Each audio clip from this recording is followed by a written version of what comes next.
Analisis Gaya Belajar, Kurikulum dan Teknologi Pendidikan, Universitas Negeri Yogyakarta.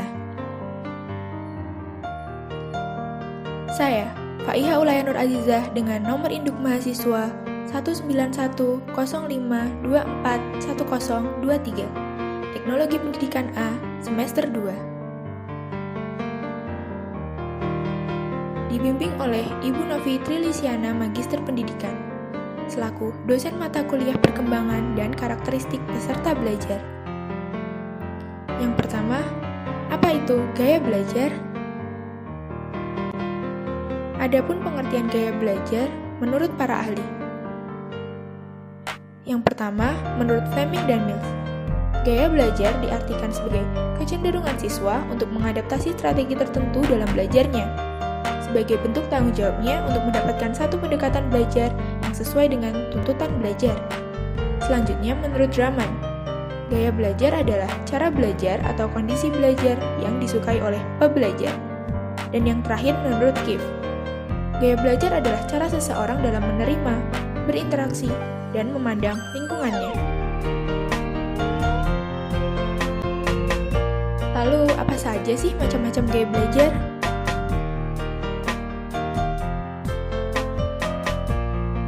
Yang pertama ada gaya belajar visual, mengandalkan indera penglihatan yang tajam dalam menerima dan mengolah informasi, serta mudah membayangkan apa yang dibicarakan. Adapun gaya belajar auditori, yang mengandalkan pendengaran untuk menyerap dan memahami informasi atau materi pelajaran, serta mudah dan senang bercerita. Gaya belajar yang terakhir adalah gaya belajar kinestetik, yaitu gaya belajar yang menggunakan sensasi sentuhan dan gerakan dalam belajar, sehingga sulit untuk duduk diam dalam waktu yang relatif lama. Analisis masalah gaya belajar. Contoh kasusnya adalah ketika guru mengajar dengan menggunakan metode ceramah.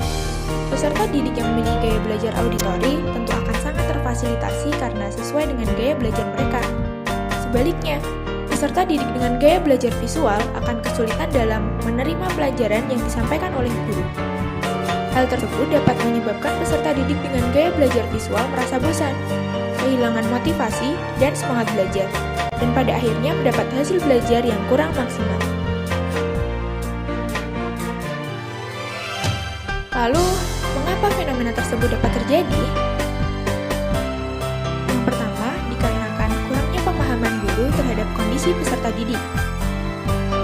Lalu, model yang dikembangkan guru cenderung tidak dapat mengoptimalkan peran visual.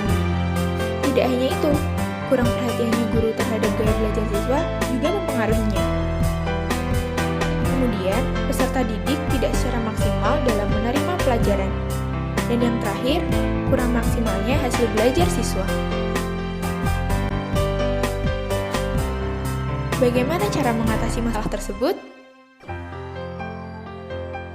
Dengan penelitian menggunakan instrumen berupa angket atau kuesioner yang akan diisi oleh subjek penelitian.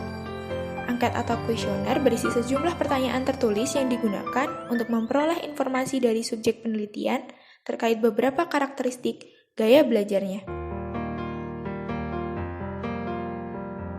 Tidak hanya itu, guru juga dapat memfasilitasi gaya belajar setiap peserta didiknya.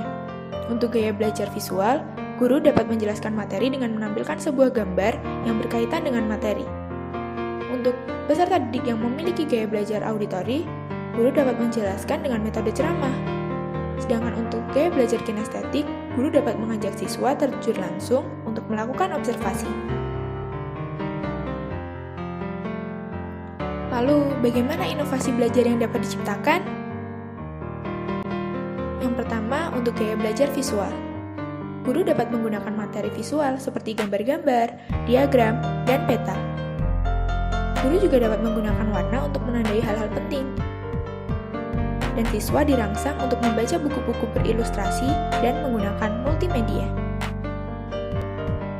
Untuk gaya belajar auditori, guru dapat melibatkan peserta didik untuk diskusi, mendorong peserta didik untuk membaca materi pelajaran dengan suara keras, dan menggunakan iringan musik untuk mengajar. Untuk gaya belajar kinestetik, Guru jangan memaksakan siswa untuk belajar dalam waktu yang relatif lama. Guru dapat mengajak siswa belajar dengan mengeksplorasi lingkungannya dan mengizinkan siswa mengunyah permen karet saat belajar. Apa saja dampak dari pengabaian gaya belajar? Yang pertama, hasil belajar peserta didik yang kurang optimal.